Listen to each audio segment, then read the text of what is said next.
ఆ మీద ఇంకా బురద చల్లుతారు, దానికి రెడీ. తెలుస్తున్నాయి, అందరు కాల్ చేసి మరీ చెప్తున్నారు ఇంకా జరగబోతున్నాయనా, ఇంకా జరగబోయేవి చాలా బయటకు వస్తాయి అని చెప్తున్నారు. శాంపిల్స్ ఏమీ జరగదు సార్, ఏమీ భూ కబ్జా చేశానన్నారు, ప్రూవ్ చేయలేపారు. మీరే అన్నారు 30 ఏళ్ల నుంచి వాళ్ళ దగ్గరే ఉన్న భూమి ఇప్పుడు భూ కబ్జా చేశారని ఎందుకు ఆరోపణ చేస్తున్నారు? వాళ్ళే ప్రభుత్వంలో ఉన్నారు కదా చాలా సార్లు, ఇప్పుడు రాజకీయాల్లోకి వచ్చారు కదా. ఓకే, కానీ మేము కడిగిన ముచ్చల్లా బయటకు వస్తాం, ప్రజలకు అది తెలుసు. ఏంటి రాష్ట్ర భవిష్యత్తు ఏంటి మాధవ్ గారు? 2024లో వైసీపీ వస్తే ఏంటి, టీడీపీ జనసేన వస్తే ఏంటి రాష్ట్ర భవిష్యత్తు? వైసీపీ వచ్చే ప్రసక్తి లేదండి, రానేమో. ఆయన అన్నండి, కానీ ప్రజల నాడి తెలిసిన వాళ్ళం, ప్రజలు ఈరోజు ఏం మాట్లాడుతున్నారో క్షేత్రస్థాయిలో తెలిసిన వాళ్ళం. ఖచ్చితంగా రాదు. చంద్రబాబు నాయుడు గారు, పవన్ కళ్యాణ్ గారు కలిసి ప్రభుత్వాన్ని స్థాపిస్తున్నారు, రాష్ట్రానికి మంచి జరగబోతున్నది. అయోధ్యలో రాముడు వచ్చాడు 24లో, ఆంధ్ర రాష్ట్రంలో రామరాజ్యం వస్తుందని నేను ఖచ్చితంగా మీకు చెప్తాను. అయోధ్యలో రాముడు వచ్చారు, ఇక్కడ రామరాజ్యం రాబోతుంది అంటారు. ఓకే, వస్తుందండి వచ్చి. ఓకే, ఫైనల్గా నెల్లిమర్ల నియోజకవర్గ ప్రజానీకానికి ఏం మెసేజ్ ఇస్తారు మాధవ్ గారు, ఏం చెప్తారు? ప్రజలందరినీ కోరుకుంటున్నది నేను ఒకటే, ప్రతి గడప ఎక్కినప్పుడు కూడా నేను అంటున్నది అదే. ఈసారి మీ మీదే చాలా డబ్బులు సంపాదించుకున్నారు ఈ నాయకులందరూ. ధన ప్రవాహం అన్నది చాలా ఎక్కువగా జరుగుతున్నది. మభ్య పెడతారు, భయపెడతారు, రెవెన్యూ సమస్యలు సృష్టిస్తారు.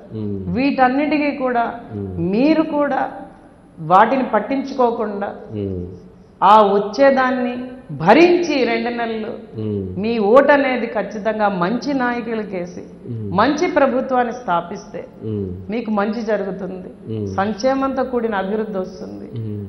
ఈ రోజు ప్రతి కుటుంబం ఆర్థికంగా స్థిరపడుతుంది. కాబట్టి 2019లో చేసిన తప్పు ఇంకొకసారి చేయకండి. ఉత్తుత్తి వాగ్దానాలని నమ్మకండి, మంచి చేసే వాళ్ళకి పెద్దపీట వేయండి, ఆ నాయకత్వాన్ని ఆహ్వానించండి, దేనికి లోబడకండి అన్నది ఈరోజు ప్రజలకు మెసేజ్ ఇస్తున్నాం. అదే నేను చెప్తున్నాను అందరికీ, మీ ముఖంగా కూడా, మీడియా ముఖంగా కూడా, రాష్ట్ర ప్రజలందరికీ, మా నియోజకవర్గ ప్రజలు, మా జిల్లా ప్రజలకు కూడా నేను చెప్తున్నది అదే. ఈరోజు ఖచ్చితంగా మభ్య పెడతారు, లోబడకండి. మభ్య పెడతారు, భయపెడతారు, అన్నీ ఉంటాయి, అన్ని రకాల అస్త్రాలు వాడతారండి వాళ్ళు. ఓకే, ఖచ్చితంగా భయపడకండి, ఓకే, ధైర్యంగా నిలబడండి, ఓకే, మంచి జరుగుతుంది. ఏంది అంత భయపడాల్సిన పరిస్థితి ఉంటుంది అంటారా? సార్ పేదోళ్ళు, పేదోళ్ళు చాలా కష్టపడి 1 సెంటు భూమి సంపాదించుకుంటారు. ఆ సెంటు లాగేసుకుంటామంటే వాళ్ళకి ఎలా ఉంటుంది? బాధేస్తుంది, భయం వేస్తుంది. చాలా మంది కౌలు రైతులు ఉన్నారు, భూములేమో పెత్తందారులు. ఆ భూ ఆసామి నా దాంట్లో నువ్వు కౌలు రైతు చేయడానికి రాకూడదు, నేను రానివ్వను అని అంటే వాళ్ళ జీవితం ఏమవుతుంది? తలకిందులు అయిపోదా? ఆ రకమైనటువంటి భయభ్రాంతులు, ఇలాంటి భయాలు చాలా పెడతారండి. ఎక్కడికి వెళ్ళిపోతారు సార్? ఉన్న ఊరు తెలిసి ఎవరైనా ఉన్న ఊళ్ళో ఉండాలనుకుంటారు, ఉండాలనుకున్నవాడు ఎక్కడికైనా వెళ్ళిపోతాడు. ఉండకూడదు అనుకుంటే ఎక్కడికైనా ఉండేది. ఈరోజు ఆరోగ్య పరిస్థితులు బాగాలేకపోయినా, ఒక హాస్పిటల్ లేకపోయినా, ఒక అగ్నిమాపక కేంద్రం లేకపోయినా, ఇక్కడ ఆరోగ్య కాలువలు లేకపోయినా, రోడ్లు లేకపోయినా, మంచినీళ్ళు లేకపోయినా ఇక్కడే ఉందామని వాళ్ళు ఎందుకు అనుకుంటున్నారు? ప్రాంతం మీద అభిమానం. అంటే వాళ్ళు బయటికి పోయి బతకలేరు కదా, వాళ్ళకి తెలవదు ఎలా ఏంటి అనేది. అందుకని ఎక్కడే ఉన్నారో ఆ గ్రామాల్లోనే వాళ్ళు జీవనం కొనసాగించాలి, అక్కడే ఉన్నటువంటి దాంతో అభివృద్ధి చెందాలి.